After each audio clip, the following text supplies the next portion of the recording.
रायगड महाराष्ट्रासह देश विदेशातील ताज्या बातम्या पाहण्यासाठी मॅक्स इंडिया लाईव्ह चॅनलला सबस्क्राइब करा आणि बेल आयकॉन दाबायला विसरू नका। जिल्हा नियोजन मंडळाची बैठक आहे आणि या जिल्हा नियोजन मंडळाच्या बैठकीनंतर पावसाळ्यात विकास कामं मार्गी लावायची असतात, त्याबद्दल आज चर्चा होणार आहे।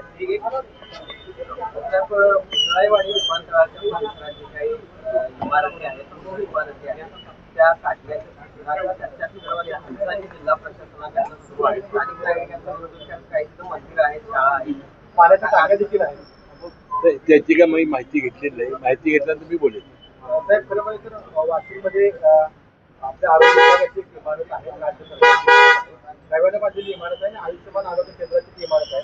तसंच ती धुळकाट पडून त्या ठिकाणी लोक आहेत ते मासोळी विकण्याचा व्यवसाय करत असल्याचा पर्दाफाश झालेला आहे। काय कारवाई अपेक्षित आहे? आता वाशिम जिल्ह्याला मी काही पालकमंत्री झालेलो नाही। आता आरोग्य खाते जे आहे ते आता आरोग्य खाते मंत्री आपल्याला बोलतील, काय मला काही त्याची माहिती नाही ना। एक दोन पावसात सोलापूरच्या रस्त्यांची डबे पडले, सोलापूरच्या रस्त्यांची स्थिती खराब आहे, ती आपल्याला पावसाळ्यात झाल्यानंतर चांगली केली पाहिजे, त्यासाठी चांगला निधी आम्ही आणू। माळेगाव कारखान्याचे काल मतदान झालं, खरं तर एका राज्याचा उपमुख्यमंत्री आणि अर्थमंत्री असलेल्या व्यक्तीने निवडणूक लढवावी का असा एक सवाल केला। शरद पवारांनी देखील या सगळ्या संदर्भात भूमिका कसं बघता ऐकून? अजित पवारांच्या नेतृत्वाखाली गेल्या वेळेला सुद्धा माळेगाव सहकारी साखर कारखाना ताब्यामध्ये होता। मला असं वाटतं की अजित पवारांची इच्छा अशी असावी की एखादी सहकारी साखर कारखाना कशी चालवावी, या देशाला एक उदाहरण घालून द्यायचं आहे।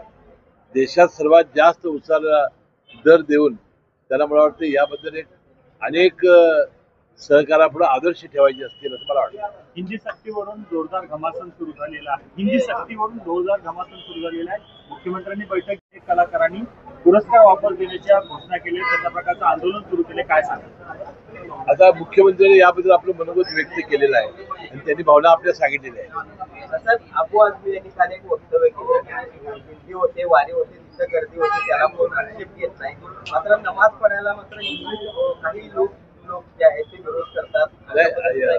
अबू आझमीना वारकरी संप्रदाय समजलेला नाही। मी भेटल्यानंतर त्यांना समजावून सांगेन की वारी ही वर्षातून एकदा असते, नमाज दिवसातून 5 वेळा असते। नमाज ही आपण अशा ठिकाणी पडली म्हणजे की लोकांना त्रास होता कामा नये। वारी ही वर्षातून अशी जात असते की लाखो लोक जात असतात, त्यासाठी पालखी मार्ग नवीन तयार केले आहे सरकारने। मला वाटतं ते भेटले तर मी त्याला समजावून सांगेन। म्हणणं असं आहे की अबू आझमी हे भाजप आणि महायुतीकडून ठीक आहे, वाद निर्माण करायचा तो ठीक आहे, तो राजकीय आहे। तर अबू आझमीना वारकरी आणि वारी ही माहिती मी समजावून सांगेन।